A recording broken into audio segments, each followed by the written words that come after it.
danger. Greetings friends, good day to you all. Thanks very much for joining us on the Arkham bus for this, our 43rd expedition into Innsmouth. I'm one of your guides, Rob Poyton, and we're heading straight for the museum today, where we'll be meeting up with John Chadwick and Tim Mendes, and a couple of special guests as well. So we've got a few minutes before we get into town, which just gives me time enough to tell you about a new project that Tim and I are launching.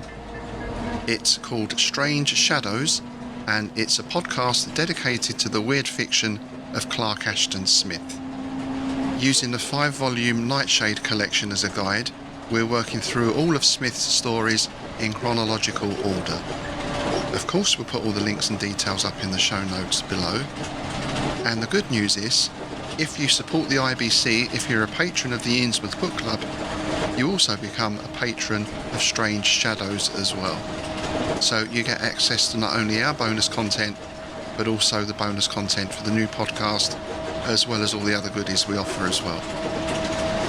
So please do keep an ear, an eye, a tentacle, or appendage of your choice out for that. That's Strange Shadows, the new Clark Ashton Smith podcast. You may also have noticed that we're putting new episodes up on Buzzsprout as well, our new platform. We will be continuing to use Patreon for the near future. Certainly, of course, all our bonus content will be up on Patreon. And we do have episodes going up on our YouTube channel as well now. But in the future, we're going to look increasingly more to Buzzsprout as the main platform for putting out both this show and Strange Shadows as well. As always, if you have any comments or suggestions, then please do get in touch and let us know. Alright, I see we're heading into the town square now. There's the museum ahead. A lovely sunny day in Innsmouth as always. So if you'd like to collect all your belongings and follow me off the bus, we'll head into the museum. Well, here we are in the museum, folks, and here's John, the curator, and Tim. Hi chaps, how you doing? Yeah. Hi, I'm fine, yeah. Yep, all good. Now, John, you said you had a new exhibit today, but all I can see is a group of people standing around an empty space. What's that about? What's going on? Oh, it's modern art. Yeah. No, just wait.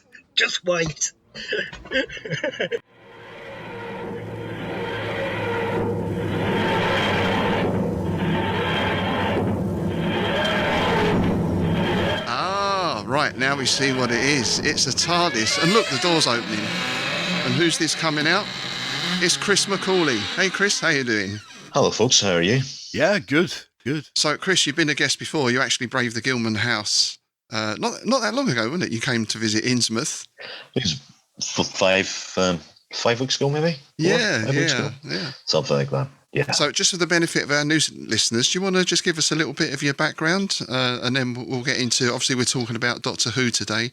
We can all get into how we got into Doctor Who and everything else. I write comics, novels, audios, books, short stories, all sorts of things, games, all sorts of things in various franchises, most notably, I suppose, Dracula with Bram Stoker's great-grandnephew, Dagger Stoker. We've got a few things coming out in the Doctor Who universe. That's even a word. Soon. And I also work in the realms of science fiction with Babylon 5 actress Claudia Christian. Excellent. And today our focus is on Doctor Who, and in particular the Lovecraftian aspects of Doctor Who. And I know, Tim, you've got some things to say about this. Yeah, just a few. Yeah, it's something that's fascinated me for a long time because they're basically my two big loves are Doctor Who and obviously cosmic horror. It's from a very early age I was really into my Doctor Who. I always have been.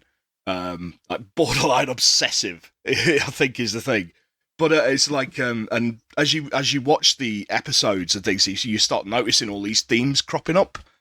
I mean, there's some that are so incredibly Lovecraftian, and it's something I'm actually doing research into at the minute because I've had this bee in my bonnet for a long time about doing an article or something about this.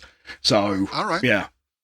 We touched on it. I did something in Innsmouth News a few months back now but that was mostly about Lovecraftian television, and in particular kids' TV from the 70s, which was mostly absolutely terrifying. It was, wasn't it? It scarred a generation, some of that stuff. Yeah. Actually, there's a very good book out on that. We should see if we can get the editors or the authors of that book in at some time. Their names escape me for the moment, but they went through the whole range of kids' TV from that era. Is it Scarred for Life? That's the one. That's the one, Scarred for Life. Yeah, I think they're doing a volume 2 as well. Yeah. I'm supposed to be seeing them next weekend, but it's fallen through because they're doing a big talk at the university in York. So I guess, did we all grow up with Doctor Who? I mean, my thing was Doctor Who started in 1963 and so did I. So I'm the same age as Doctor Who, or the programme. Oh, right, yeah. So for me, it was something that was just always there. Was that the same for you guys? Pretty much, yeah. I mean, the one for me when I was a kid was Tom Baker. Yeah. And then Peter Davison. But I missed a lot of the Peter Davison. I think that's when I kind of started to fall out of love with Doctor Who, because I had to go to Cubs on the same time that Peter Davison's Doctor Who was on TV. Oh, when they moved it to the Thursday night slot, yeah. And that was a real pain. The amount of times I tried to get out of going to Cubs to watch Doctor Who. But no, anything really after Peter Davison, I'm not that familiar with. I'm probably more familiar, actually, with William Hartnell than I am with anything else, because those are the ones that I've gone back to watch. Well, how about you, Chris? Was it the same for you as well? No, I grew up during the wilderness years of Doctor Who. So my encounter with Doctor Who is slightly different, maybe from you guys. I encountered Doctor Who in a local library. And I used to lift John Peel's books up just because I liked the cover. I didn't know anything about the Daleks. I didn't know anything about Doctor Who, but I lifted some of John's books and started reading and started piecing together various parts of the TV show from Peter Hanning's books and David Howe's work with Stephen Walker. And then I think I was around about 11 or 12, and then the reruns started on BBC2. So I caught those. So, Pyramids of Mars always stands out for me. Battlefields, Curse of Fenric, when they were showing. And then I started getting into the new adventures published by Virgin. So primarily my experience with Doctor Who was actually in literature rather than TV show. Because it did cross over quite early. I mean, I remember the paperbacks as a kid. The Target novelizations, they were coming out. And also, of course, there's been films and radio adaptations as well, I guess. Oh yeah, a lot of different stuff. Like there was the BBC radio adaptations, which they did with John Pertwee. They did a couple, and then in the wilderness years, that's when Big Finish started up. So we were getting brand new Doctor Who, but it was all audio. Right. And I mean, because I got into it probably similar to John. I started watching it around Peter Davison, and through Colin Baker and Sylvester McCoy, and then it was when they did the 30th anniversary in '93. They started rerunning it all right from the start on UK Gold. Oh, right, yeah. And it was also when they started bringing out the VHS tapes. So I was buying the VHS tapes as they came out and taping the series, because on a Sunday morning they show an episode a night on UK Gold, and then the Sunday they do an omnibus, so they do like a complete story. So, and it was like 8 o'clock on a Sunday morning, so I'd be down there crack of dawn Sunday morning with my VHS tape ready. Those are the days, eh? Yeah. None of you streaming then. We had it tough. Was there ever a Doctor Who comic as well, or something in comic form? I have a sort of vague memory of that. Doctor Who comics ran right from pretty much near the start. I mean, especially the Tom Baker era, there was a lot of comic book adaptations, and now you get graphic novels and all kinds of stuff. There's a lot of it. One of the great British comic artists, Frank Bellamy, used to work on Doctor Who. I think that was probably. I'm not sure if that was for Marvel or not. Do you know, Chris? Yeah, it was. I think it was Marvel. It certainly was before Titan, anyway. Yeah, it was. It was Marvel that did the the comics originally. And also in the Doctor Who magazine, which started out with Doctor Who Weekly and then monthly. But Doctor Who magazine, that's always had a comic strip in it. And because again, in the Wilderness years, because that was when I got heavily into it, similar to Chris. So I was devouring the books and the magazine and all this kind of stuff. And that's I mean, I have some of my fondest memories are actually the Wilderness years stuff. Like the Virgin New Adventures were absolutely mind blowing. Some of them. I mean, some of them weren't. You know, you always get ones that don't hit for you. I mean, it's personal taste, isn't it? But like 9 times out of 10, it was an absolute banger. These books that were coming out for me. So yeah. And across these different outlets and different interpretations, was there much variance in terms of canon? I know we get into the realms we've spoken before about the perils of fandom and you know, stormtroopers having one too many marks on their helmet or something. Yeah, there was. Is there, oh, you get that as well. Oh god, yeah. And you've got like because like the comic books especially, the comic strips would introduce new companions and things like this. Right. A great example was Colin Baker's Doctor was given a companion who was a shape-shifting penguin called Frobisher. Right? And I loved Frobisher. I wish Frobisher would have come on TV, man. That sounds brilliant. That's why, like, Big Finish, like, their thing is kind of like, it's fan service. It's just like, it's like fan dream stuff. And they actually did a few audios with Frobisher. And I was like, and one of them was like one of the best ones they ever did, The Holy Terror, which was absolutely superb. And that's got Frobisher in it. I was just like, yes, Frobisher. Sounds like something out of the Mountains of Madness or something, that is, isn't it? Well, exactly, this is it. Which is something I was gonna bring up. There's a few like echoes of that throughout the series, of that kind of thing, The Mountains of Madness. I've just always, it's great, all this kind of stuff. Oh, there is just so much of it. I don't think you're ever going to be able to read and see and hear everything. I don't think it's possible at this point. There is so much out there. And Chris, I understand you're involved in some projects at the moment that are adding to the Who mythos as well. Yeah, there's a Doctor Who annual coming out at the end of this month that Decker and I contributed a couple of stories to. It's from Terraloquist distributors. They get a charity license from the BBC to bring out some of the classic Doctors, and their annuals are extremely well received. So I have already written for their 7th Doctor annuals with Jessica Martin. I wrote Mags. Yeah, I wrote an origin story for Mags, and Stephen Wyatt approved it, and we got it published. And I've done that, and we're doing it's Colin Baker's Doctor. So I've written a Cyberman story and a story featuring Dracula and the Master. Oh, nice. And then we're featured in the subsequent annual, which is with the 8th Doctor. And we start looking at the Great Vampire War and the Time Lords, and how Rassilon might possibly have been involved in that. Well, from State of Decay and all that kind of business. Links to that, and I'm currently working on a Doctor Who anthology concentrating on, again, the classic Doctors. I have chosen to write 4 5th Doctor stories in and around the episodes, which is a bit of a challenge for me because this would be the first time that I'd be watching some of the 5th Doctor episodes.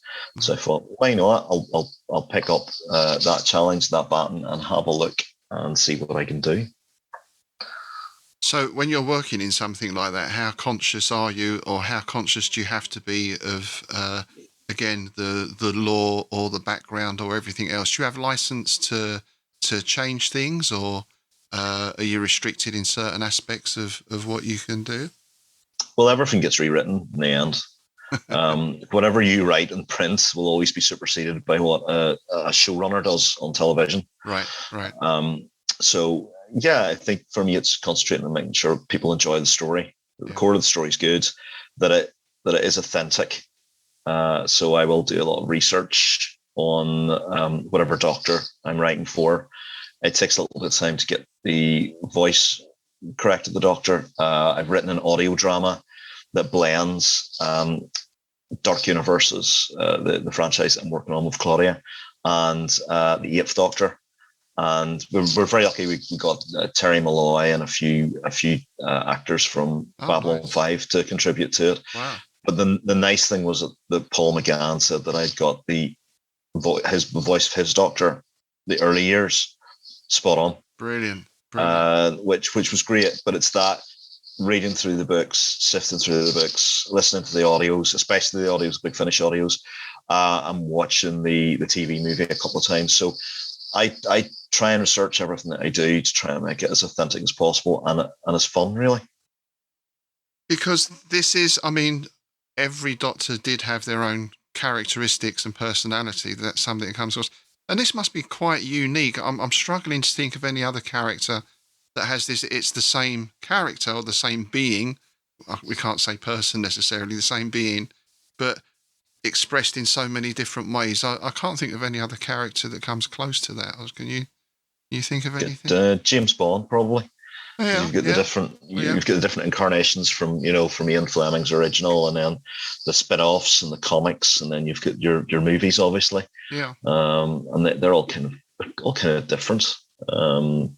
So that would be the one that would come to mind. Because let's face it, like the Adam West Batman is so different to like the Christian Bale Batman. It's a Christian Bale. Yeah. I couldn't see Christian Bale saying "Hello, old chum." No. Hello, old chum. And doing that, punching his hand. Yeah.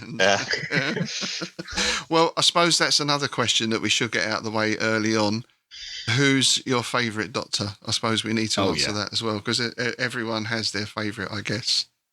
For me, it's Patrick Troughton. I just love his portrayal of it. The fact that he can just flip on a dime of being playful and, sort of disarming, and then he can just flip to being the master manipulator.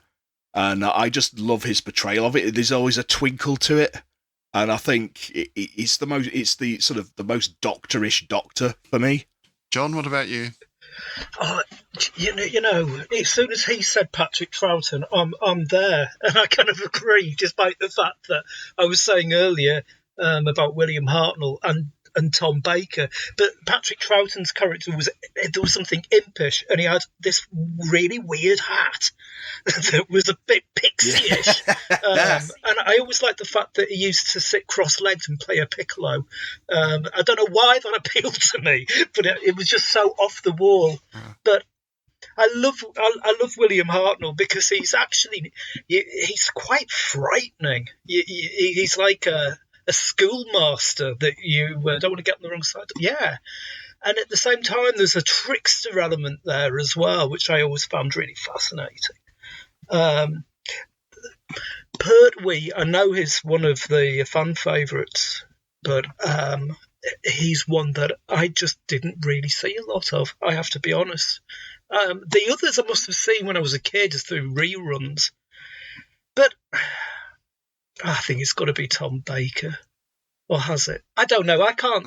There's three of them. I can't choose. See, I grew up with Pertwee. I suppose so for me, that's the main one, I guess. And there's something about the clothes, the dandy look, that kind of almost more like the occult detective kind of character I thought came across with Pertwee. Yeah. But yeah, there was that big dose of Carnacki in Pertwee's portrayal, wasn't there? Yeah. I was always concerned for him because despite the fact that he wasn't such an old bloke, he just looked like a frail old man to me. So when he was doing all of his karate type of moves, I was just scared it was going to work.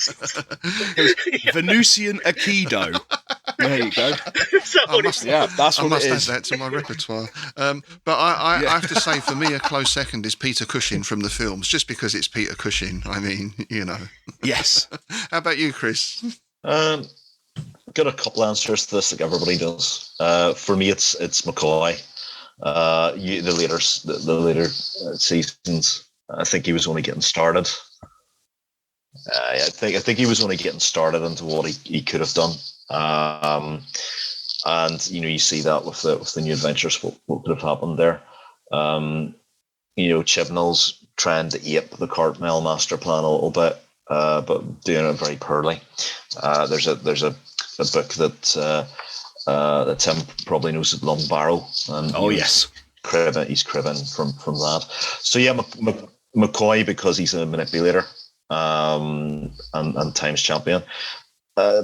David Tennant as well. Actually, I like the implied violence. Well, Chris Eccleston and David Tennant's doctors have implied violence, and you see that. We talked about William Hartnell, and we've got the Unearthly Child, or 10,000 BC, and there's a moment where he lifts the rock and he's about to kill one of the cavemen. So there's a lot of violence in the Doctor, which I think he tries to combat. I mean, what he does, with McCoy's Doctor especially, he passes that violence to the companion. Right. So he passes that to the Brigadier, abdicates responsibility. The third Doctor abdicates responsibility for violence, even though he is the Venetian Aikido. He abdicates responsibility for violence to the Brigadier. We see that in the Silurians. And then condemns his companions, and Davros talks about that in one of the Tennant episodes, where he basically says, "Look, you have created your own soldiers." Journey's End, I think it is. Yeah, that's the one. Yeah, so he says, "You've created your own soldiers," and Davros is a very good mirror for the Doctor, I think, in a lot of the stories. Richard E. Grant as well in the webisodes. Very good. Scream of the Shalko. I actually really enjoyed that. Yeah, very good stuff. Some very good stuff in the Wilderness Years that came out there. So yeah, I've got a myriad of answers, but my favourite Doctor to write would probably be McCoy. So let's move into the Lovecraftian zone then. Welcome to the Lovecraftian zone. And what aspects of Doctor Who are Lovecraftian, do you think, Tim? The character and the general sort of Who-niverse, if you like. Yeah, I mean, I've often thought that the Master is a very Lovecraftian concept, especially the original incarnation, the Roger Delgado with John Pertwee. He's a man in black with many faces. He's almost Nyarlathotep, isn't he? Yes. He manipulates the universe for his own end. He's on the fringes, looking in, twisting things to his own whim. And he's almost a shapeshifter, because the faceless god kind of business. It's like he's always wearing masks and different guises. And I think that, for me, is kind of the starting point, really. The Time Lords themselves are almost a Lovecraftian concept. They're these kind of... Well, they're like the Great Race or something like that, almost. Yeah, exactly. Yeah, they're almost like the Great Race. And I do think with the Master as well, if you take the sort of 70s classic Master era look, that you could drop that into the Nyarlathotep story, couldn't you? Exactly. The beard and the outfit. Yeah, that's the Roger Delgado. Yeah. I mean, he was so perfect at it as well, and he's almost got that almost Egyptian look to him, hasn't he? Yeah. With the suit, the Nehru suits and all that kind of business. And yeah, I think, because they're almost like some omnipotent aliens that above us all kind of thing. Yeah. And the first tenet of Time Lord Society was non-interference and indifference, basically. They just watch us making a mess of everything and sort of laugh at us from the sidelines, and the Doctor goes against that and gets involved. So I guess there is a starting point of it. Yeah, so like the Shadow Out of Time, the Great Race, I hadn't actually really thought of that, but you're right there, Rob. The Great Race of Yith, the time travel, and they change their appearance to over time, don't they? They take different forms, and it's almost the regeneration, isn't it? And I'm never quite sure in that story if you see them as the cones with the tentacles out the top and all that. Is that actually them, or is that just another body they inhabit? No, apparently apparently not. Apparently not. Apparently that's a form that was the pinnacle of the era. Because basically their thing was to take the superior form of whatever era they were in. Right. And them cone-shaped tentacle jobbies was obviously the cream of the crop of whenever it was that they were doing it. And because at the end it's implied that they become these cockroach things, isn't it? Oh, yes, of course. Yeah. So how does that work? What exactly then are the Time Lords? Is that a answerable question? Yeah, like I say, they are this kind of... I mean, when they're first introduced, they're presented as an almost Olympian. They're sort of godlike beings. But they're sort of flawed godlike beings, aren't they? Let's face it. So I've always seen them as these kind of Olympian sort of entities. To sort of like... what does the Doctor actually describe them as? Galactic ticket inspectors. John Pertwee's Doctor goes and he refers to them as that, and I've always kind of loved that because they're kind of like bureaucrats and all the rest of it. They're the guys that turn up with red tape and you can't do this, you know. They'd probably be working in NCP car parks. Perhaps the whole cosmos is just a car park. You know. Ooh, there's an idea. Car park at the end of the universe. Can't park there. So do we then we're getting into these Lovecraftian realms of it appears as though there's supernatural events going on, but it's all actually sort of quite science or science fiction. And wasn't Doctor Who originally set up to be a program that promoted science, almost education? Yeah, it was originally had a... Yes, that was like with the historical stories as well. One of the things of Sidney Newman when he started it was that it should have an educational aspect to it with the history and the science, and it should be grounded in real science. And one of his things was that he didn't want any BEMs or bug-eyed monsters. Right. That didn't last very long, did it? Well, yeah, more cellophane and bubble wrap. Yeah. But that was down to budget, I guess. Yeah. Well, at the time they used they get maligned for the bubble wrap in Ark in Space to make the grub thing, which I was going to bring up at some point because the Ark in Space is basically the Me Go, isn't it? Let's face it. Yeah. You know, these big bugs, like hijacking humanity's last bastion, you know.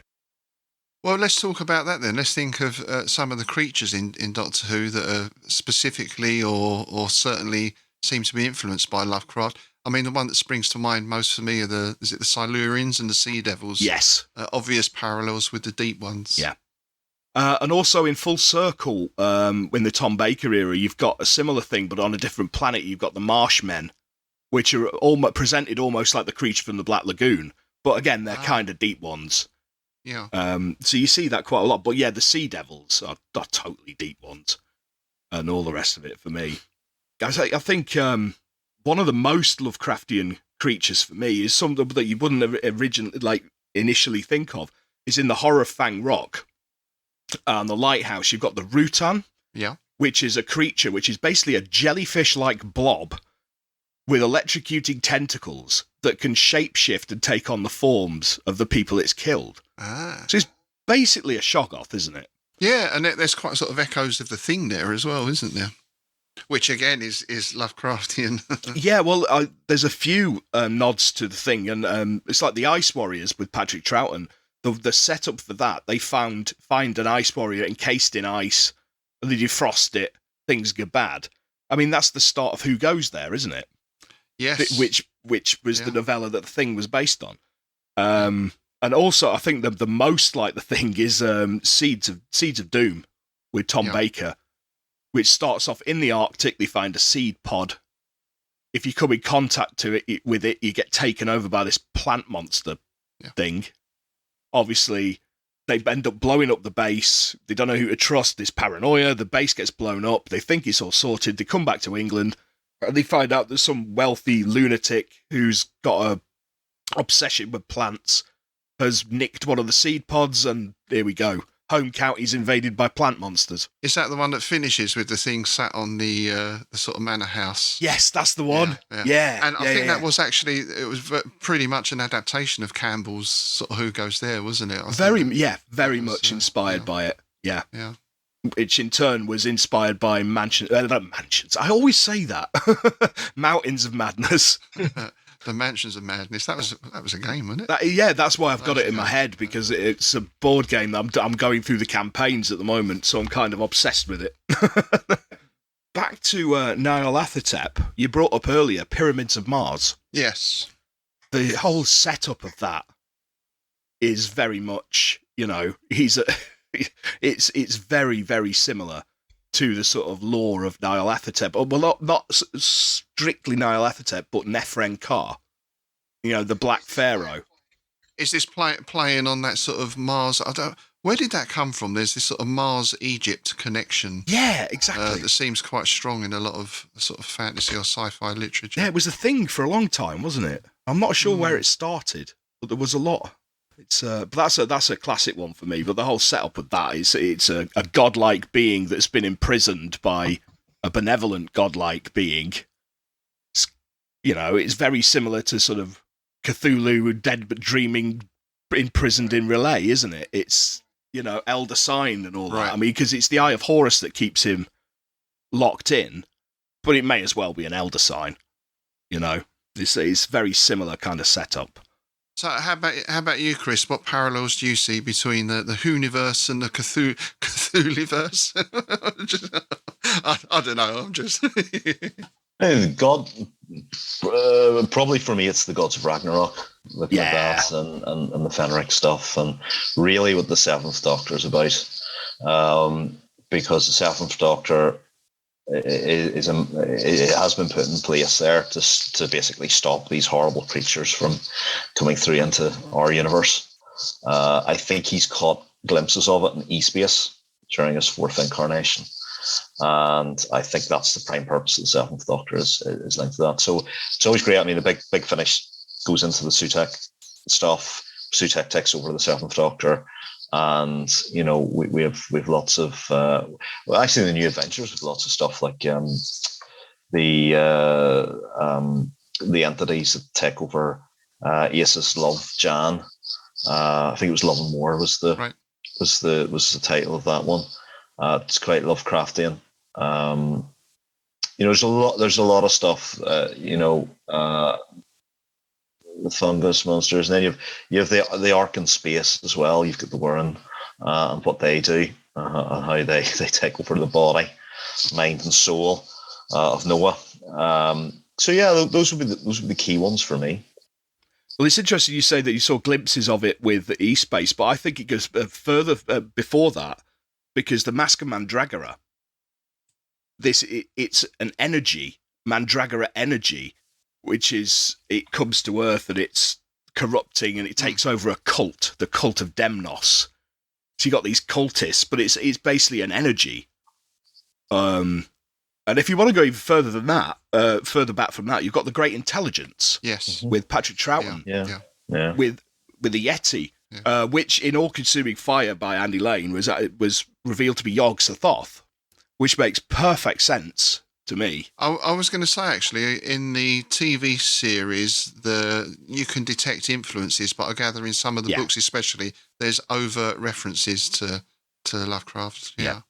Yeah, especially with like Yog-Sothoth, and like Chris mentioned a minute ago, Curse of Fenric. In the same book, he's Hastur, King in Yellow, which again, when you watch it, it's just like, yeah, that makes perfect sense. You've got that whole bit in that. The bit I love in that is that the entire thing is a chess game between Fenric and the Seventh Doctor, and it's implied that they've played this game before, and he caught him in a game of traps, and the whole thing, and it runs through the series. It's like Chris mentioned before, the Cartmel Master Plan. So you've got chess pieces and chessboards and things, and he's the Doctor's manipulating Ace basically like a pawn, and it's really interesting because it is kind of like two sort of gods facing off almost, which again, it's kind of got that sort of Lovecraftian elder gods versus great old ones kind of deal, Yeah, with mankind or humankind sort of caught in the middle, or even being used. And it struck me with that idea of the cult and the sacrifices again. That has all the supernatural trappings or the devil rides out kind of feel to it, but it's an alien. Yes. It's science fiction again. It's that interesting mix. of the two. Yeah, well, the demons is probably the best example of that, which is the devil rides out, pretty much. It is, but it turns out that the devil is an alien, and that's got the master in it running around, chuckling to himself. And it's also got my favourite line in the history of Doctor Who. It's the Brigadier, there's a gargoyle on the steps, and the Brigadier just turns to one of his men and goes, "Chap with the wings there, 5 rounds rapid." so British. Yeah, exactly. Chappy with wings. Chap with the wings, 5 rounds rapid. Made his sand roll. It's made of stern stuff. Yeah, stiff upper lip, old chap. And I even think just things like the Brigadier. Is it the unit? And they're called Is there parallels there with? I know some later writers in the Lovecraft world have sort of set up agencies that are fighting the old ones or that kind of thing. Is that another parallel, do you think? I think so, definitely, because it's like, you've got like the laundry, Charles Stross's creation. Yeah. But before that, you've got what's it called? The Wilmarth Foundation, which was Brian Lumley. Yeah, Wilmarth Foundation. Titus Crow. Yeah. And basically Titus Crow is the Doctor, and the Wilmarth Foundation is Unit. Yeah. He's even got a time-travelling clock. Oh, yeah, that's the TARDIS in the shape of like a grandfather clock, right? Yeah, but the Master's TARDIS was often a grandfather clock. Which I thought that Lumley must have done that as a nod. Yeah. He must have. I'd like to ask him that, actually, whether he did that as an intentional nod.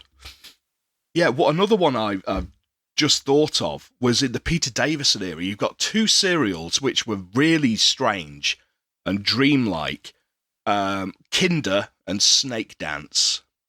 And they revolved around one of the companions, Tegan, being influenced by this malign entity which manifests as a giant snake.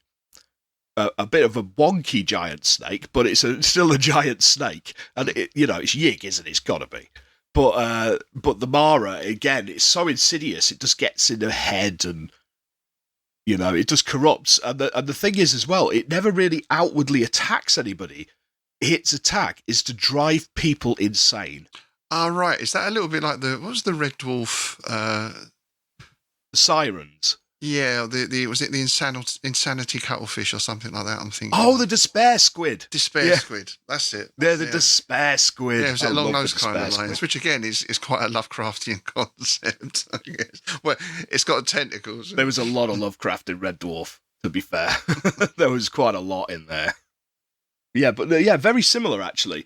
But and it's whole civilizations that worship the snake. And all this, and it's forbidden to wear snake charms and all this. And there's snake dancers who are these guys that sit out on mountains and get bitten by rattlesnakes and go into trances. And it is all a bit Curse of Yig. It's really good, really good stuff. But it's some of the stuff that was not as warmly received just because it was so strange. Right. Which is almost, again, like one of the most Lovecraftian ones, The Web Planet. The William Hartnell story. It's like you were talking just before we started, weren't you, John? You've just recently watched that, haven't you? I was watching it this morning, in fact, and it's peculiar. I mean, there's clearly a lot of Vaseline being put on the lens of the camera to make it dreamlike, and the light kind of it's almost in shards here and there. It's quite incredible looking. I mean, one of the reasons why I really like all that old black and white stuff is because, as I said to you all before, it reminds me of German expressionist silent cinema. There's a surreal quality to it all that it looks like Max Reinhardt's theatre. The whole way that it's staged and the scenery is all very theatrical. And with this one, it's the speed in which the what are they called? The Mothoptera or something? The Menoptera. They're basically bumblebees, and they move really, really strangely. Everything is slow motion, so it continues that dreamlike quality. But I wonder if this is one of the first times that we actually see insects as an alien species, because it couldn't help but have a bit of Alien to it. And not a huge amount, but it had a reminiscence of Alien. I don't know if you know. I guess up to then we'd seen films like them with the giant ants, but they always seem to be Earth insects that have been irradiated and made to grow bigger. Yeah, so they weren't actually aliens as such. I mean, there's a discussion of evolution in this series where the Doctor's basically talking about that this is the form of life that evolution has chosen. I thought it was quite interesting that he said evolution has chosen, because that's not a very scientific understanding of evolution. It's a bit of an oxymoron. Yeah, that, exactly. So does he know more, perhaps, than we give him credit for? So yeah, I mean, the whole thing was just bonkers. Yeah. I did wonder what was going on quite a lot watching this. It's just, I mean, really until then, pretty much, I might be wrong about this, but William Hartnell was up against the Romans. He was he met Marco Polo. He was with the Aztecs. And then suddenly he's on a planet at the far end of the universe that's inhabited by insects at war with each other, and one of them is a hive mind.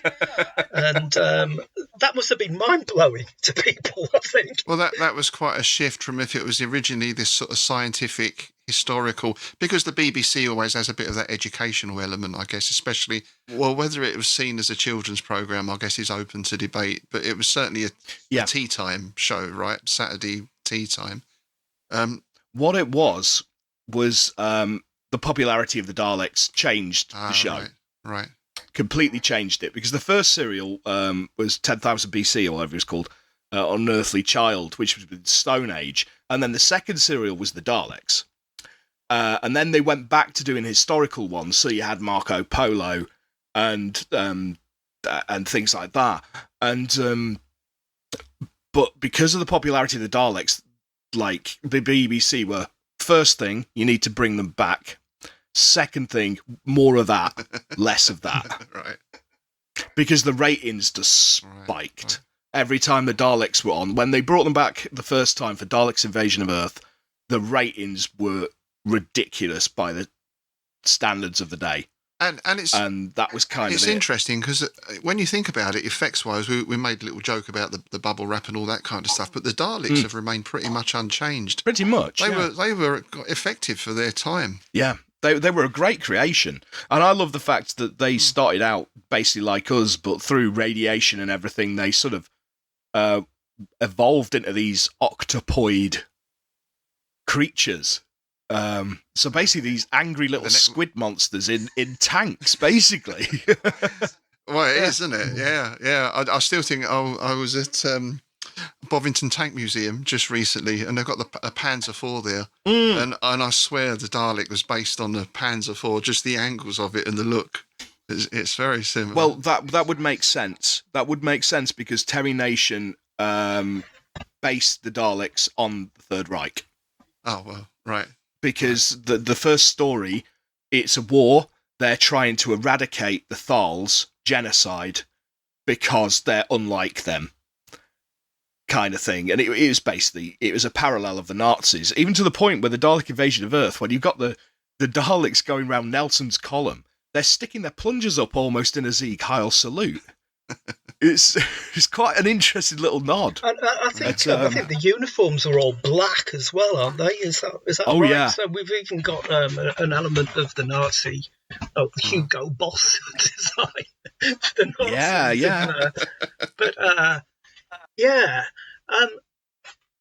I think I'm right that the web planet comes out. The Doctor's granddaughter is no longer in it, so she has left at this point, because she goes off, doesn't she, to help humankind? She stays behind on after the Dalek Invasion of Earth. Yeah, so they've got Vicky by this point, who's basically the same sort of character, but less shrill. I think they found her with the Romans, didn't they? I think. No, it was the story. It was the story just before the one with the Romans. She was it was a two-parter to bridge a gap that they had in the serial and introduce her. And she was crash landed on a planet, and it was her and one guy, and the guy had killed the rest of the crew and was masquerading as an alien to keep her locked in, basically. And they turn up and blow the whole deal, and that's basically it. It's just kind of like a bit of a filler in the series, but I really like it personally. But and then her first proper one really was the Romans. Which, interestingly, I thought about earlier when you mentioned the Doctor's violence with William Hartnell. In the Romans, he actually has a fight with an assassin. An assassin climbs in his window, and William Hartnell beats him up and he kicks 7 shades out of him, and then Vicky clobbers him with a vase. It's just like.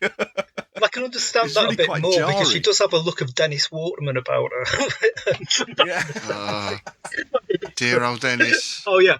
Dear old Dennis sadly left the stage this week. Yeah. Wow. So, Chris, when you're writing Who now, because you're someone who's written Lovecraft and Who. Yeah. Who? Yeah. When you write, are you conscious of bringing Lovecraft stuff in, or are you conscious of leaving it out? How does that work for you? There's no conscious thought whatsoever in what I write. Good answer. I kind of just think the story up. So at the minute I'm writing for the Stokerverse RPG. Okay, so I've got eight sort of short stories, 500 pages, 500 words a piece. Right. Yeah. So, I basically take a pad and pen and just go, okay, I'm going to write this sort of stuff, and then I just think up a story and then I write it. If it's for like an anthology, for example, like some of the Lovecraftian anthologies, then obviously yes, you've got to be conscious about injecting that in. Yeah. But it's I look at what I see and what I perceive from Lovecraft or Doctor Who. I'm writing a Cyberman story at the minute, and how I look at the Cybermen and Daleks. The Daleks were born from hate. The Cybermen are born from fear. So I take that principle of they're born from fear and then move with that. Yeah. So I don't really. It's a strange thing. If it happens, if the Lovecraftian stuff happens, or if another strain happens, or for example, I've injected Sherlock Holmes with I don't know if I'm allowed to say that shit. I've injected Sherlock Holmes with Lovecraft. I'm saying it anyway. The news about it will be out anyway by the time this comes out. So yeah. Sorry, publisher, if I'm not supposed to. But it's a case of, okay, do a Sherlock Holmes story, and I do a Sherlock Holmes story, and I think, well, what would be cool? Okay, let's have Lovecraftian elements in there. Yeah. Let's do it that way. Because it adds to the flavour of it, or it makes it slightly different, or it just interests me. Yeah. So I'm not sure if I'm consciously doing anything. I think it's more a case of, well, that's cool, let's try it. Yeah. And there's probably a lot of writers watching this going, what? That's terrible. That's a terrible way to write. You should never write that way. But you can only write for yourself, and everybody knows this. You can only really totally. Yeah. So all writers write to initially entertain themselves, with the side hope of entertaining others. Absolutely. And with a tertiary hope of selling and actually making some money. Yes. Well, it's exactly the same with the music and everything else, and I had this big argument a little while back with I use the word musician in inverted commas. You should play music to please your audience. Well, yeah, if you're a wedding band, if you're doing your own music, you play your music, and the same exactly as you say with writing. I guess if you've got a specific brief to do something, then that's one thing. But if you're writing for yourself, then you write what you like. And I mean, the thing is, I guess with Lovecraft and Who, the themes are so universal anyway. They're going to creep in some way or other, or people might perceive that you've put them in there, but perhaps you even haven't. Yeah, definitely. I think it's quite interesting what you've said about writing for yourself as opposed to for an audience, essentially, because certainly when I was lecturing animation, the whole emphasis of animation at that time was for an audience. It was know your audience, design everything for your audience. Everything was for the audience, which was completely contrary to the way that I'd been trained. Early 90s, after Channel 4 had been doing all of these strange and wonderful animated films, which really, but how many of them really were very self-indulgent and and very. I don't like the word pretentious because I don't think it fit. I don't think people use it in the correct context. I don't think these are people pretending to be something that they're not at all. But it's that kind of idea that people have with pretentious art, and a lot of it did have that. And we were trained to be filmmakers, and so it was interesting for me suddenly finding myself in a position where I'm lecturing in a university animation, and everything's the other way around. It's all about consumerism. It's all about who the artist is. And to be honest, I think a lot of the artistry had gone. But isn't that where we are today? When something is produced, it's produced with a demographic in mind. I mean, I'm talking about mainstream, particularly thinking like, you know, they'll have test runs of films before certain audiences, and then the ending might be changed if a certain percentage of the audience doesn't like that ending. Which, to me, as a writer, is like an anathema to the creative process, really. Well, that's I think I can do a little sidestep. I mean, it's pretty much what I've done with the Cthulhu and the Musketeers stuff that some of us have been involved in here, where I take something that's, you know, people would say, oh, that's never going to work, that's never going to sell, and you pick up the challenge and you say, okay, well, I got to deal with 2 comic book companies now and a game company. So what's not going to sell? Yeah. I think the integrity of the writer is important, and I think that, you know, to follow your own stars, is doubly important, because you will only ever be successful in your art form, whether it's music or art or communication or writing, by following the dreams and the goals that have been given to you specifically. And that's why I have tremendous respect for writers who do that. I think mass-produced stuff is very dangerous. And what happens with mass-produced stuff, and I've talked about this before, is that mass-produced stuff actually tries to tell the market what they want.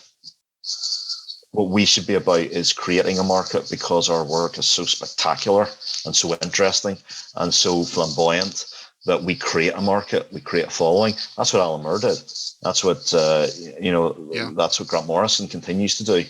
And Doctor Who's a part of that, because Doctor Who constantly renews itself with each new showrunner, with each, I would argue, with each new story. Where classic Doctor Who gets it right, and I cringe at saying the term New Who gets it wrong, is classic Doctor Who allows you to digest a story in 4 parts, 2 or 4 parts, and it gives the writer a little bit more creative control, rather than having a very formulaic. And if you look at the newer versions of Doctor Who, the formula is just basically an interesting opening, a middle that's very confusing, and a very quick end, which is very unsatisfying. And you see that in a lot of the newer versions of Doctor Who. Yeah. And I think as well, with that mainstream idea, you're always one step behind, and it's always a pale imitation. I mean, I'm not a big Harry Potter fan or J.K. Rowling, but I think she was rejected so many times, and then this thing is a huge success, and suddenly every publisher is looking for the next Harry Potter. But it's been and gone. We've had it. Absolutely, yeah. You know. I mean, that's like, like working with Dracula. It's interesting because I'm bringing the original Dracula back. Nobody's seen the original Dracula since it's been published. Yeah. So it's fresh, but then you have to keep moving that on. You have to think of new ideas and how to inject this and how to inject that to keep it fresh and exciting. And every product has to be fresh and exciting for the audience. Is there a sense with that? So the Doctor obviously regenerates. Lovecraft's themes can be set anywhere at any time. that each new generation can have its own Doctor or its own Lovecraft mythos kind of thing. It's constantly developing. It's not just, I mean, Sherlock Holmes to some extent is Sherlock Holmes, so he's always going to be in the East End in Victorian London or whatever. You know, you can do things with the character, but that's the setting. Whereas with Who and these other things, they can constantly, and Dracula as well to a large extent, because he's like the Doctor, right? He's immortal. You know. Yeah, I mean, Tim will want to talk about this further, but you know, with All Consuming Fire, what they did with Sherlock Holmes was amazing. You know, and you've got was it Sherringford was the brother, and then there was Mycroft, and they were able to inject all sorts of things. But the most interesting things, the thing about what Andy Lane did with All Consuming Fire, is to take Sherlock Holmes' rationality and look at it from a different angle. I mean, Conan Doyle took his rationality and his observation. It was almost like Sherlock Holmes was like this sort of god-like figure that could find everything out. When he encounters the Doctor, he's like mud in the Doctor's shoe, and he's going, I'm not familiar with that. So they play with the limits of Sherlock's knowledge, and then whenever they cross over fully into the Lovecraftian stuff, Sherlock doesn't know what the hell's going on. He's completely, and I think that was interesting, because then we started to see a new Sherlock, and we started to see a new Watson, and I loved how Watson interacted with Bernice and Ace as well. So I think you can do it, but it has to be done in an imaginative and a powerful way. Yeah. Oh, now we've got something quite interesting going on. There's this sort of light surrounding Chris, this shimmering glow, and his wow, it looks like his features are changing, even his body shape. This is very exciting. Chris seems to be transforming into someone else. It's our old friend Ben Crawford. Hi Ben, how you doing? How did you do that? How you doing?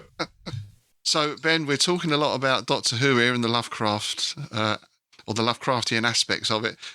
One thing I wanted to ask you, obviously you're based in the States. For us, Doctor Who was something that was kind of there from an early age to some extent. How did you first get into Doctor Who? Did you have it on your sort of national television over there? Not really. Marvel Comics did, like, I think they took some Doctor Who weekly strips and put them in a comic book, probably about 1981, 82 maybe.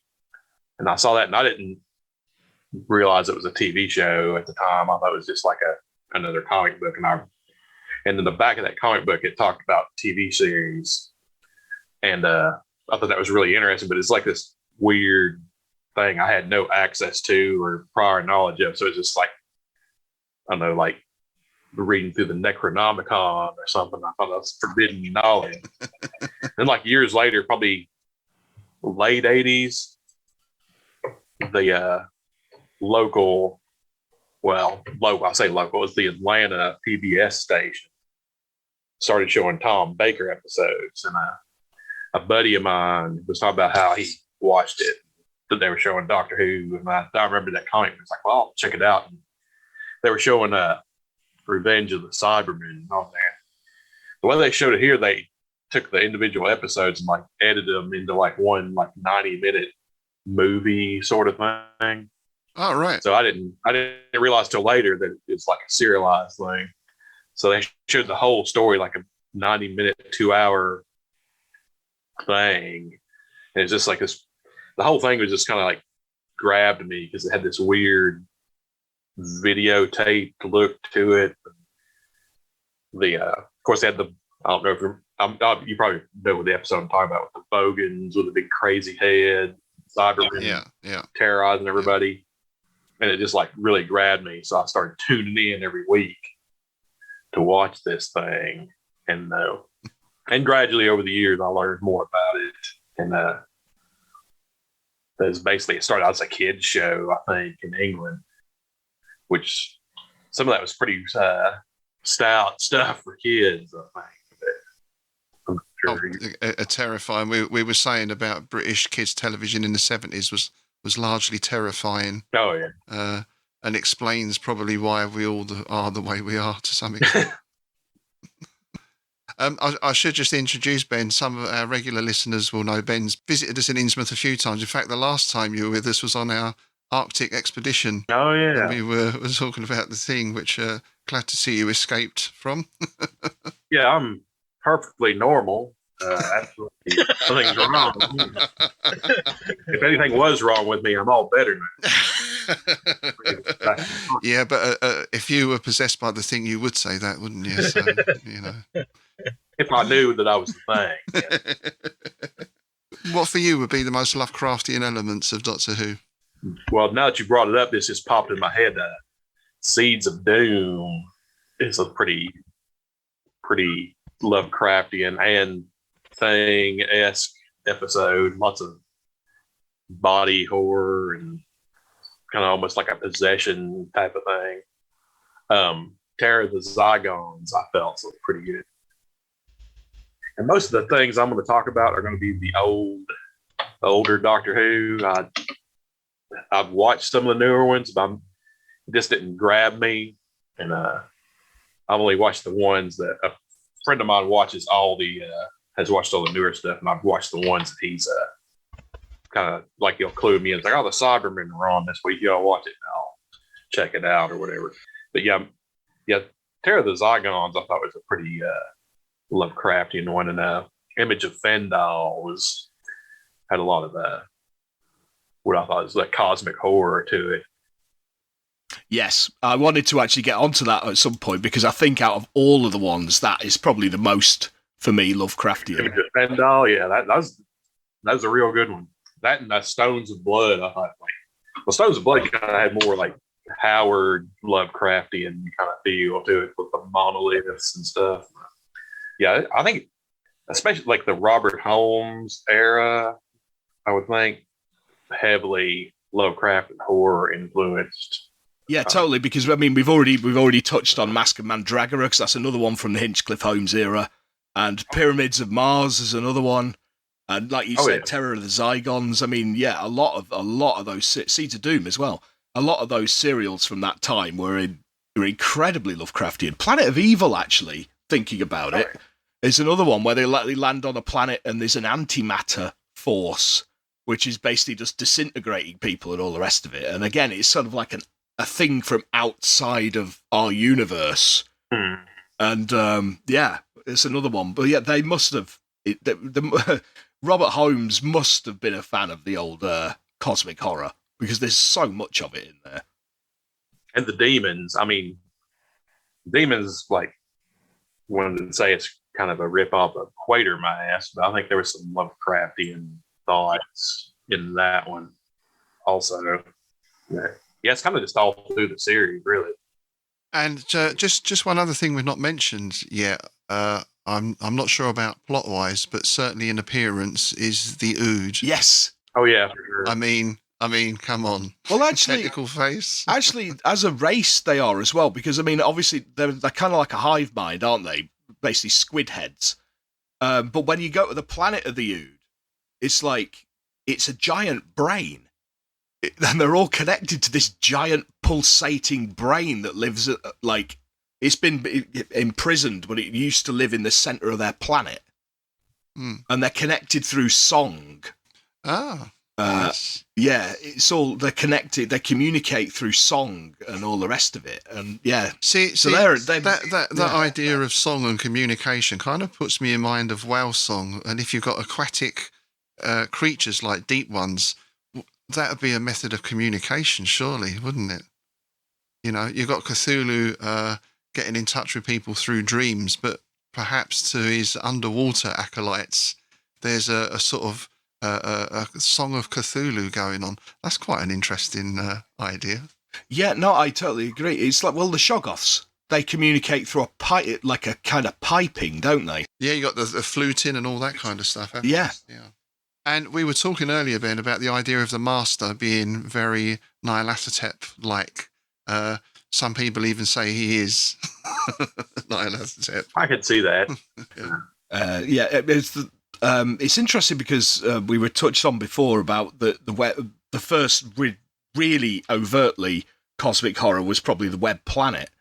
But before that, the fifth serial with The Keys of Marinus, which was a complete oddity because it was a serial within a serial. It was almost like an anthology series slapped in the middle of the actual TV series.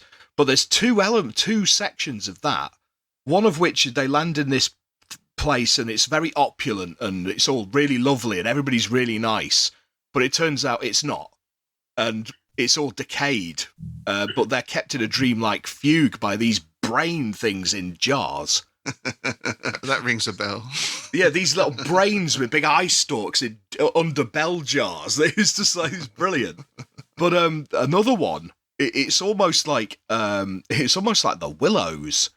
There's a section where it lands on a place and it's a garden and it's all overgrown, and they go into this shack and there's a guy in there and he's mad and all the rest of it, and there's formulae and all the rest of it. But the plants then attack. Mm. So you've got vines coming through the windows and all this kind of stuff. It's kind of, yeah, I always thought that was very almost Blackwood-esque.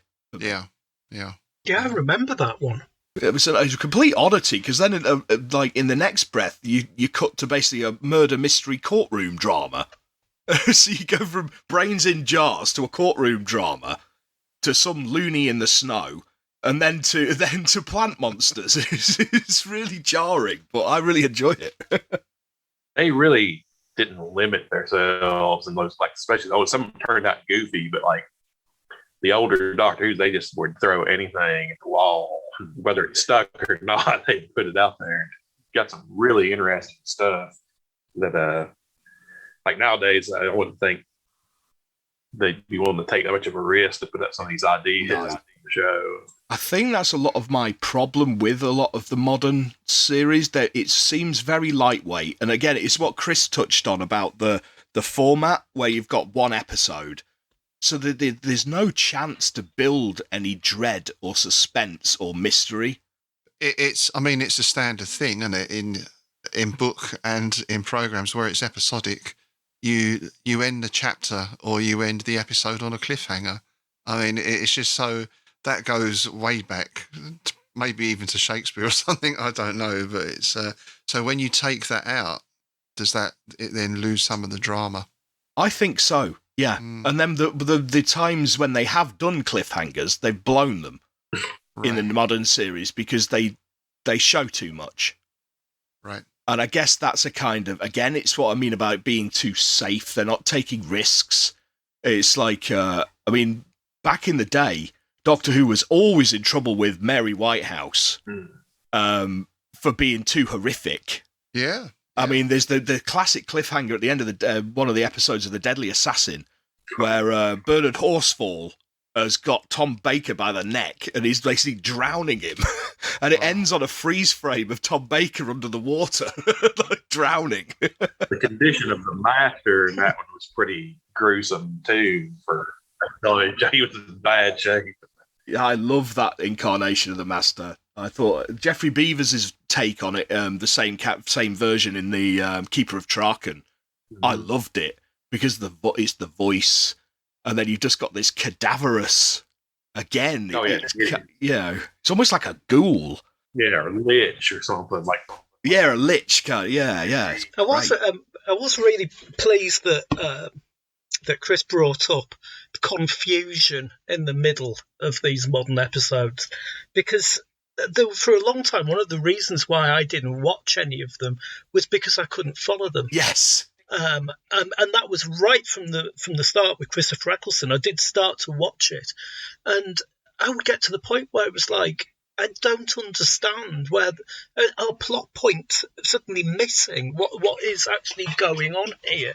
And it was only talking to a friend of mine who's like a massive Who fan. His midlife crisis was subscribing to Doctor Who magazine. He decided that now he was 40, he could do what he liked. So that was the extent of it. Nice. God bless him. He didn't turn to drugs. No, he subscribed to Doctor Who. Good man. No. Not sports cars. Yeah, well, mine was 40 in times. But yeah, he actually pointed out to me that there's huge discussions on the internet where people are talking about things that have been cut out, and I just thought, how can you do that to a flagship program that you're actually chopping your plot points out of the story? That basically is downgrading the craft of storytelling. I can't imagine why anybody would do such a thing. So, I mean, is it just a case of them trying to cram everything into one episode? I think it is. It's like the production process nowadays is like everybody's taken massive amounts of speed. it like they go from this setup to end so damn quickly that there's no chance for anything to germinate, or and I think that is a problem with just modern TV in general. You might find that they have to hit a certain amount of beats per episode, kind of thing. That's probably the way it's structured. Yes. Bearing in mind that everything's probably determined by a committee these days. The old ones seem to take more time with things. I mean, like how many episodes usually was a story? Like usually 6. It was 6 or 7 or 8 or sometimes, wasn't it? Yeah. Yeah, I mean, nowadays it's just like the newer ones blazed by like a regular TV show. Even some of the better ones, like I think the last new one I watched was where Peter Capaldi's Doctor, where his companion gets turned into a Cyberman or something, which I thought was a cool episode because it's really grim. That is I really enjoyed it. That was one of the ones. I wasn't a huge fan of that era, but I really enjoyed that episode where Bill gets turned into, and it's one of the original '60s creepy ass Cybermen. Oh yeah, the really creepy Cybermen. Those were creepy Cybermen, sure. But even that one seemed kind of like rushed. Surely the Cybermen were an influence on the Borg. Oh God, yeah, they have definitely. I was saying that when the Borg showed up on that show, I was like, they're ripping off the Cybermen. Everybody's like, what are you talking about? Who? Yeah. It's interesting because Patrick Stewart said he was actually considering suing Red Dwarf for ripping off Star Trek The Next Generation. I don't know how he would have done that personally himself. Very Shakespearean way, I'm sure. Yeah. How ought you? How that thee? In stentorian tones. Give them some kind of writ on a scroll, wouldn't it? I'm not star. I mean, he actually said that he thought that some of the themes were far too close to what they were doing, and he was considering suing. And then he realised that it was very funny. Yes, but he said this in such a dour, lacking in humour kind of a way. It's got quite a dry sense of humour, though, so you're never quite sure, I guess. I didn't ever think that Red Dwarf was anything like Star Trek The Next Generation. No, at all. Nothing. I thought it was, it had far more 2000 AD about it, to be perfectly honest. But any comedy programme is going to be ripping off tropes and stuff like that. That's the whole point of it. It's sending them up, right? It's lampooning it, isn't it? I mean, that's the whole point. There's going to be Alien in there, and there's going to be a thing, and there's... there are those episodes that stand out for being, they're doing Alien, brilliant. Yeah, exactly. It's Terminator this time, brilliant. Yeah. I always loved the episode where they killed JFK. I love it. It was great. Or JFK killed himself. That was the one. Yeah, he was the JFK was the man behind the grassy knoll. Yeah. Which, just to bring us back full circle, happened in the very year, and in fact, not very long before the first Doctor Who episode was aired. So there we go. Well, actually, interestingly, the pilot episode went out, and nobody watched it because they were all watching the news about JFK's death. It happened on the day. It was put out 8 minutes late, I think, or something, because of the... No, and then they ended up replaying it the next week because... Right. Oh, right. Yeah, because nobody watched it because it was all news about JFK. Yeah. Okay, so our time in Innsmouth is drawing to a close, and I think there's no sign of the bus outside, so it's probably best if we all jump in the TARDIS to exit. Yeah. Are there any last thoughts on Lovecraft and Who before we wrap up? I just wanted to mention an honourable mention for me, a monster, a serial which, again, I think is incredibly Lovecraftian, was the Macra Terror from back with Pat Troughton. It's these giant crab monsters that have got a colony, and they keep all these people in the colony under control with a gas. And and it's all a bit like Butlins, and it's all really weird and all the rest. It's like a weird holiday camp. It's really strange. But then you got these, and it turns out that behind it all is these giant crabs. So again, it's like the Me Go again, isn't it? I've got one as well, actually. I think that there's something really interesting with the ancient aliens thing. That seems to happen quite a lot in Doctor Who, probably because it had that history thing, and also it wanted to do the bug-eyed aliens that they were told not to. The one for me that always stands out, because I couldn't understand how on earth they'd done it when I was a kid, was Peter Davison. I must have nicked off Cubs this week to see this. It was The Great Fire of London. I can't remember what the episode is. The Visitation. The Visitation. You've got aliens living in Pudding Lane. Is that what it was called? Pudding Lane? Yeah. Pudding Lane, yeah. The Pteroleptrals. That's the ones, the Pteroleptrals. Yeah. Oh, God. And when everything went up in flames, you saw this face bubbling away. And it just blew me away. I mean, really, how grotesque was that for kids to see, I suppose? It didn't bother me. That was another one that got in trouble with Mary Whitehouse. It was great, though. I loved stuff like that. But that ancient aliens thing was clear in that. Aliens have been here throughout our history. And how about you, Ben? Any last thoughts? What was the one with the weirdo snail monsters that were terrorizing everybody in some kind of underground body thing? Frontios. That with Peter Davison. Yeah, that one popped into my head as being pretty Lovecrafty, because didn't Turlo go nuts during that at some point? Failed his sanity roll, I think. Yeah. Power of Kroll was pretty Lovecraftian. Had a giant ancient. Oh, I'd forgotten about Power of Kroll. That is even a giant squid. What's the actor? He played Morbius, the brain of Morbius, which is a pretty horror-themed episode. Was I got Philip Maddock or? That's it. Yeah, Philip Maddock. He was great, and he was in both of those episodes. Yeah, Power of Kroll, that monster. I mean, it was executed kind of cheaply, like everything else, but I think it was really a cool monster. But effective. This idea of this gigantic thing living in the swamp and reaching out every once in a while over here and over there, and getting people.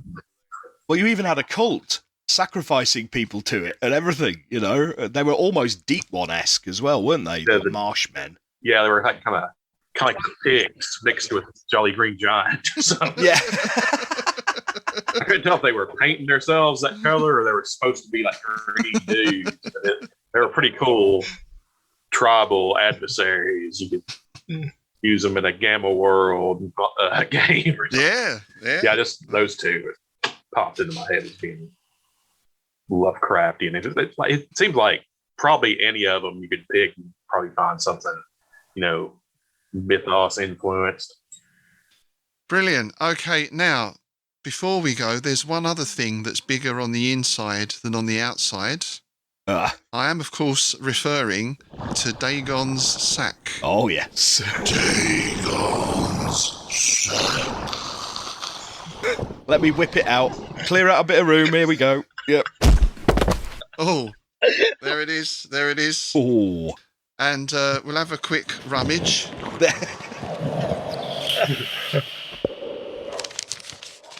Okay, now we have a question this time. It's from Elaine in Michigan.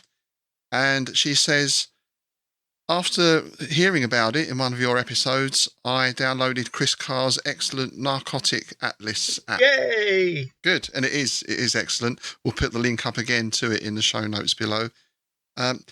Elaine's question is, if you could choose any place to visit in the Lovecraft universe, where would it be and why? That's a good question. That is a good one, isn't it? Oh, I'd like to see non-Euclidean architecture. It would have to be the Fated Isle, I think. Oh, relay or alley or relay. Yeah.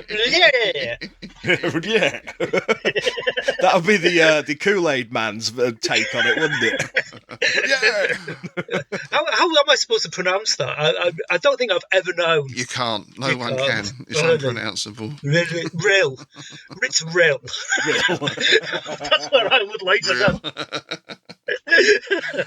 Okay, who else? Anyone else got a favourite spot? I'd like to visit the Dreamlands because that just sounds absolutely bonkers. You know, I want to go to Ulthar and then go into that wood outside of it and try and find a couple of Zoogs. Basically, because I think Zoogs are incredibly cute. And I quite want one as a pet. This little furry things with tentacle snouts. It's great. Yeah, the Dreamlands would be lovely, wouldn't it? My choice would be similar. I'd go Ulthar, but I'm going to go all soft here because I think that's where I'd see all my old friends, my little furry friends I've had over the years. Yeah. The little Pikelet and Joey and all the rest of them. So, because that's where they go, isn't it? You know, they don't go to the farm. That's where they go. Of course it is. How about you, Ben? It's probably more of if you had to go to a Lovecraft location, which one would you take? What's the least dangerous option? Yeah, probably Ulthar would be the least objectionable, I think. I guess if you're going to do that, I just go all the way and go to Dagon and see what's going on. Like, have the fungi, take my brain out, put it in the jar, and just see the universe that way. Oh, nice. Have jar will travel. It'd be quite a trip. Yeah, exactly. A lot of my problems will be over with. Be in my jar, go look at some planets. You don't have to worry about much, do you, I suppose, if you're just in a jar there. No bills to pay or any of that crap, you know. Once in a while they hook you up to a speaker and you can issue some statements. Nice. I like it. Thanks, Elaine. That was an excellent question. And if you have a question for Dagon, then please do send them in to dagonsack@outlook.com. Right, well, that just about wraps up our trip today. Thanks very much for joining us. We hope you've enjoyed our little talk about Doctor Who there. Of course, if you have any questions or suggestions or comments, do let us know on either our Patreon site or our Buzzsprout site or our Facebook page, of course. You can post there. If you'd like to support the show, then check out the Patreon options on our Patreon page. And I'd just like to say hello and welcome to our new patron, Wingate Stites. And a big thanks, as always, to Russell Journey, Justin Woodman, Nick Lorimer, Lee Clark-Zumper, Sharon Safia, and Chris Carr. And remember, as I said at the opening, if you sign up as a patron to the Innsmouth Book Club, you also get to be a patron of our new Clark Ashton Smith podcast, which I think as this goes out, will be launching in a week's time. So do keep an eye out for that. Now, next time, we've got a guest returning. It's our friend Rich Blackett is going to be returning, our Norse expert, and we're going to be having a werewolf special. So, bring your wolfsbane. What else? Silver, I guess, for werewolves. Silver bullets, yeah. Silver bullets. Oh. Maybe some dog treats. I don't know. Yeah, well, I'm squeaky bones. Yeah. And we're also going to try, we're not going to try, we will be squeezing in a bonus episode for our patrons as well. So that will be popping up in the next week or so as well. So, with that, we're going to jump in the TARDIS and head off. Who knows where? Perhaps we'll go to Yuggoth. Well, we'll just see where we end up. Hopefully we'll be back for next time, and we'll see you all then. Big thanks to Ben for joining us, and for Chris as well. Thanks very much, chaps. With that, it's goodbye from me, Rob Poyton. It's goodbye from me, Tim Mendes. And it's goodbye from me, John Chadwick.